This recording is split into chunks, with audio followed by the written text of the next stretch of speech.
بص ماشي على الدرايف عادي، بس عايز اسحب العربيه. بص انا هعرفك الارقام والحروف اللي بتبقى موجوده في الفتيس الاوتوماتيك وازاي تتعامل معاها. يعني عندك مثلا البي في الفتيس اللي هو وضع الباركنج، اللي انت لما بتبقى راكن العربيه بتدي العربيه البي عشان بتبقى امان للعربيه عشان ما تتحركش. الار اختصار لكلمه ريفيرس اللي هو الرجوع لورا.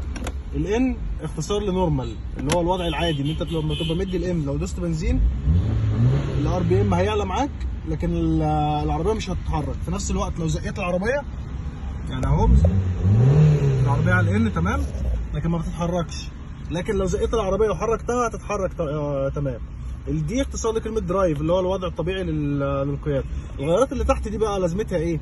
الغيارات اللي تحت دي يعتبر انت بتقلب الفتيس بتاعك مانوال. يعني انت لما بتيجي تدي العربيه ال انت كده يعتبر مديها الاولاني. يعني لو خدنا بالنا مع بعضينا دلوقتي كده وطلعنا الازاز عشان الصوت،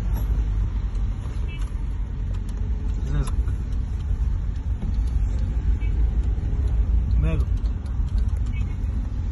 يعني العربيه دلوقتي على ال، لو بصينا مع بعض على الار بي ام، حتى الموبايل الار بي ام بيعلى لكن العربيه ما بتتغيرش. بص هسيب